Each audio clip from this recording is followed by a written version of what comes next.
It started to happen gradually. I would walk into a room and say something, and no one would notice.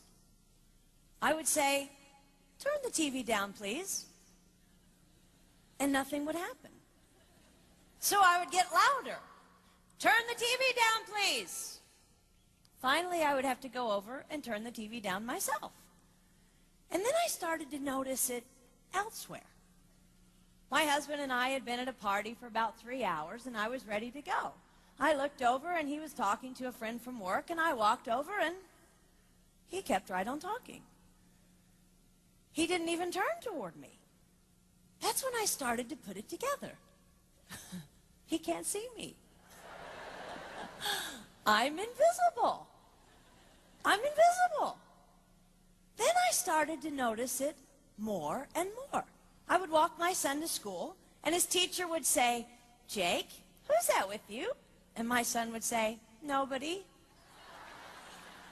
Granted, he's just 5, but nobody? One night, a group of us gathered, and we were celebrating the return of a friend from England. Janice had just taken this fabulous trip, and she was going on and on about the hotel she stayed in. And I was sitting there looking around at the other women at the table. I'd put my makeup on in the car on the way there. I had on an old dress because it was the only thing clean, and I had my unwashed hair pulled up in a banana clip, and I was feeling pretty darn pathetic. And then Janice turned to me, and she said, "I brought you this." It was a book on the great cathedrals of Europe. I didn't understand.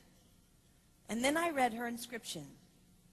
She wrote, "With admiration for the greatness of what you are building when no one sees." You can't name the names of the people who built the great cathedrals.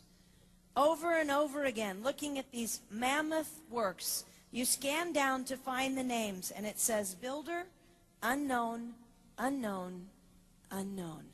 They completed things not knowing that anyone would notice. There's a story about one of the builders who was carving a tiny bird inside a beam that would be covered over by a roof. And someone came up to him and said, "Why are you spending so much time on something no one will ever see?" And it's reported that the builder replied, "Because God sees." They trusted that God saw everything. They gave their whole lives for a work, a mammoth work, they would never see finished. They showed up day after day. Some of these cathedrals took over 100 years to build. That was more than one working man's lifetime. Day after day. And they made personal sacrifices for no credit.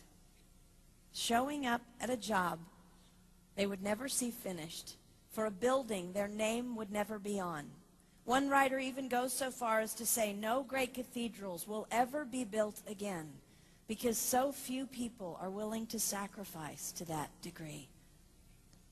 I closed the book, and it was as if I heard God say, "I see you. You are not invisible to me.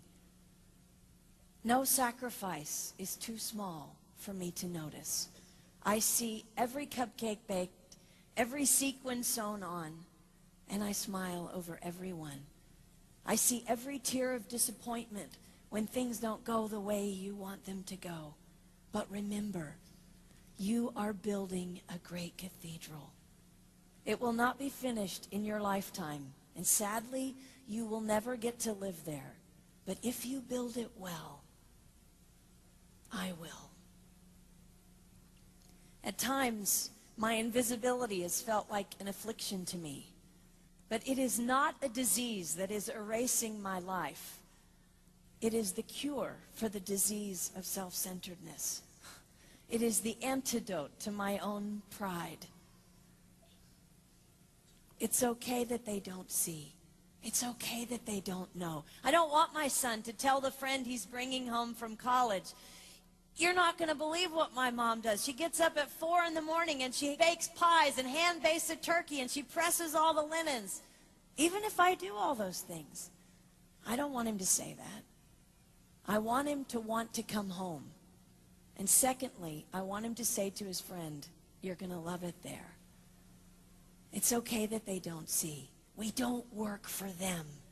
We work for him. We sacrifice for him.